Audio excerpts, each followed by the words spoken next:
ಸರಳ ಸಂಸ್ಕೃತ ಬೋಧಿನಿ ಅರ್ಪಿಸುವ ಸಂಸ್ಕೃತದಲ್ಲಿ ನಾವು ಪ್ರಧಾನವಾಗಿ ಸುಭಾಷಿತಗಳನ್ನು ಅವಲೋಕಿಸುತ್ತೇವೆ.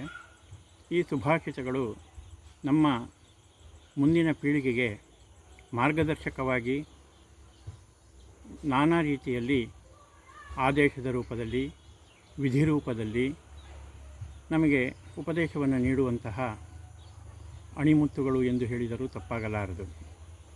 ಈ ವಿಷಯದಲ್ಲಿ ಸುಭಾಷಿತದ ಒಂದು ಭಾಗವನ್ನು, ಒಂದು ಶ್ಲೋಕವನ್ನು ಈ ದಿನ ನಮ್ಮ ಈ ಚಿತ್ರೀಕರಣದಲ್ಲಿ ನಾವು ಗಮನಿಸೋಣ. ಮನೋ ಮಧುಕರೋ ಮೇಘೋ ಮಾನಿನಿ ಮದನೋ ಮರುತ್ ಮಾ ಮದೋ ಮರ್ಕಟೋ ಮತ್ಸ್ಯೋ ಮಕಾರಾಹ ದಶ ಚಂಚಲಾಹ. ಈ ಪದ್ಯದಲ್ಲಿ ಸುಭಾಷಿತಕಾರನು ಜಗತ್ತಿನಲ್ಲಿ ನಾನಾ ವಿಧವಾದ ಚಂಚಲ ವಸ್ತುಗಳನ್ನು ನಾವು ಗಮನಿಸುತ್ತೇವೆ. ಆದರೂ ಸಹ ಅವುಗಳಲ್ಲಿ ಪ್ರಧಾನವಾಗಿ ಈ 10 ಚಂಚಲ ವಸ್ತುಗಳನ್ನು ಏಕತ್ರ ಸಂಗ್ರಹಿಸಿರುತ್ತಾನೆ. ಅದರಲ್ಲಿಯೂ ವಿಶೇಷವಾಗಿ ಆ 10 ಚಂಚಲ ವಸ್ತುಗಳನ್ನು ಎಲ್ಲರೂ ನೆನಪಿನಲ್ಲಿ ಇಟ್ಟುಕೊಳ್ಳುವ ರೀತಿಯಲ್ಲಿ, ಮಕಾರದಿಂದ ಆರಂಭವಾಗುವ ರೀತಿಯಲ್ಲಿ ಈ ಪದಗಳನ್ನು ಜೋಡಿಸಿ ರಚಿಸಿ ಅವನು ನಮಗೆ ನೀಡಿರುತ್ತಾನೆ.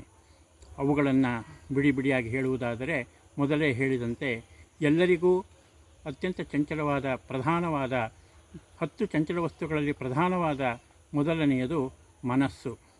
ಅದನ್ನೇ ಮನೋ ಎಂದು ಹೇಳಿರುತ್ತಾನೆ. ನಂತರ ಮಧುಕರ ಅಂದರೆ ದುಂಬಿ, ಮೇಘ ಅಂದರೆ ಮೋಡ, ಮಾನಿನಿ ಅಂದರೆ ಹೆಣ್ಣು, ಮದನ ಅಂದರೆ ಮನ್ಮಥ, ಮರುತ್ ಅಂದರೆ ಗಾಳಿ, ಮಾ ಅಂದರೆ ಲಕ್ಷ್ಮಿ, ಮದ ಅಂದರೆ ಅನೇಕ ಮದಗಳು ಇವೆ, ವಿದ್ಯಾಮದ, ಯೌವನ ಮದ, ಈ ರೀತಿಯಲ್ಲಿ ಮನೋ ಮಧು ಮಾ ಮದೋ ಮರ್ಕಟೋ. ನಂತರ ನಮಗೆ ಎಲ್ಲೆಡೆಯೂ ನೋಡಲು ಸಿಗುವಂತಹ ಮಂಕಿ ಅಂದರೆ ಮರ್ಕಟ ಅಂದರೆ ಕೋತಿ.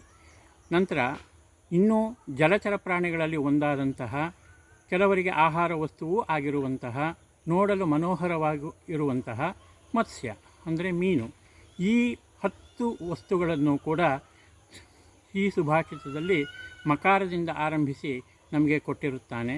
ಈ 10 ವಸ್ತುಗಳನ್ನು, ಚಂಚಲವಾದ ವಸ್ತುಗಳನ್ನು ಅತ್ಯಂತ ನಾವು ಸಮುಚಿತ ರೀತಿಯಲ್ಲಿ ನೆನಪಿನಲ್ಲಿಟ್ಟುಕೊಂಡು ಆ ವಿಷಯದ ಬಗ್ಗೆ ನಾವು ತಿಳಿದುಕೊಂಡು ಬೇರೆಯವರಿಗೂ ತಿಳಿಸುತ್ತಾ ಸಂಸ್ಕೃತದ ಬಗ್ಗೆ ಆಸಕ್ತಿಯನ್ನು ಕೆರಳಿಸೋಣ ಎಂದು ಹೇಳಿ ಈ ದಿನ ಇಲ್ಲಿಗೆ ವಿರಾಮವನ್ನು ಕೊಡುತ್ತೇವೆ. ಶುಭಂ ಭವತು, ಶುಭಂ ಭವತು.